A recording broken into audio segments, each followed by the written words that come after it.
academia.edu, where we dive right into the heart of academic research, all from a neutral perspective, always aiming to shed light rather than heat. So grab a coffee, kick back, and let's dig into today's fascinating paper. This time we're looking at Inconvenient Truths, the Shia Salah al-Din and 10-7, written by Eric Wahlberg. Let's get into it.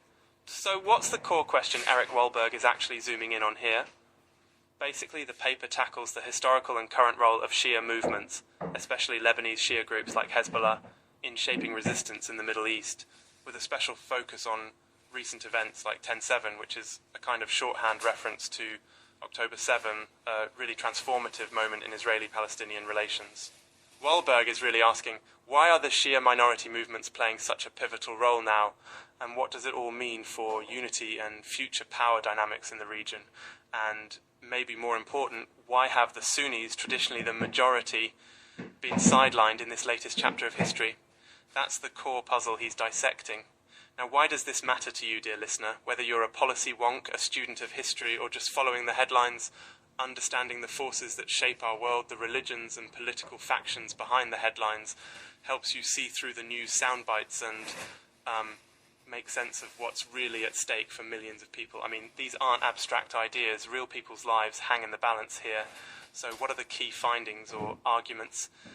Let's break those down in a way that's not academic gibberish. According to Wahlberg, the Shia, especially in Iran, Iraq, Lebanon and Yemen, are not just resilient underdogs, they're actively reshaping the region's power structure. He draws parallels between Salah al-Din, the legendary Kurdish Muslim leader who drove out the Crusaders from Jerusalem, and today's Shia-led movements. But here comes the twist.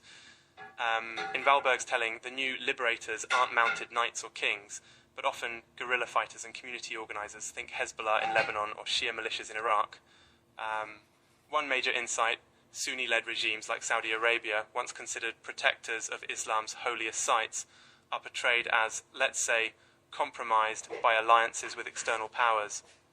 Meanwhile, the Shia, marginalised for centuries as heretics or rebels, have become both the thorns in imperialism's side and the last line of defence for Palestinians. Wild, right? And again, just presenting Wahlberg's view, not my own.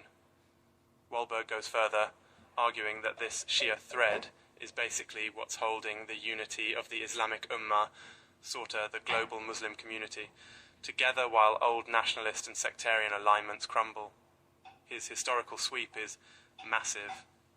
Wahlberg pulls in Ottoman decline, British colonisation, the Iranian Revolution, the Iraq War, the Arab Spring, all as steps on a long, winding road leading to this complex present, and he's pretty unsparing toward the traditional Sunni elites, blaming their compromises and divisions for letting Israel and external actors like the US dominate the region.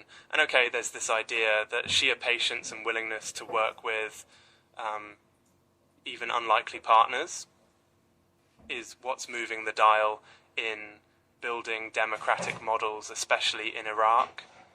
But again, not my view, just putting Wahlberg's arguments out there. He basically says, look, the Arab and Sunni nationalist experiments have failed, and it's actually minority Shia communities that are providing some hope for genuine democracy and resistance to outside domination. There's a lot more, including cautionary tales about what happens when nationalism trumps religious unity, and even a bit about the spread of vibrant Muslim communities in the so-called House of War. Think, Western Europe or North America, changing the dynamics of advocacy for Palestine.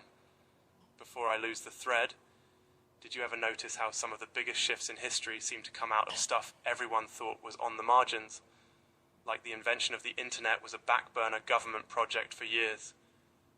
Not saying there's a parallel here, I just find those surprises in history so fascinating. So, what does this mean for you? It's a reminder that dominant narratives can flip.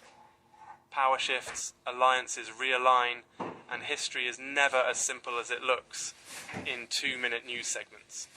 Maybe we can all take away a little humility and curiosity when we look at headlines, knowing there's always more under the surface. And as always, academic research like Wahlberg's isn't the final word. It's a perspective, an insight, maybe even a challenge for us to reflect, discuss and question what we think we know. Thanks for listening to In Depth with Academia. I'm Richard Price, always here on the neutral side, bringing you fresh academic takes to broaden your world. Stay curious and see you next time.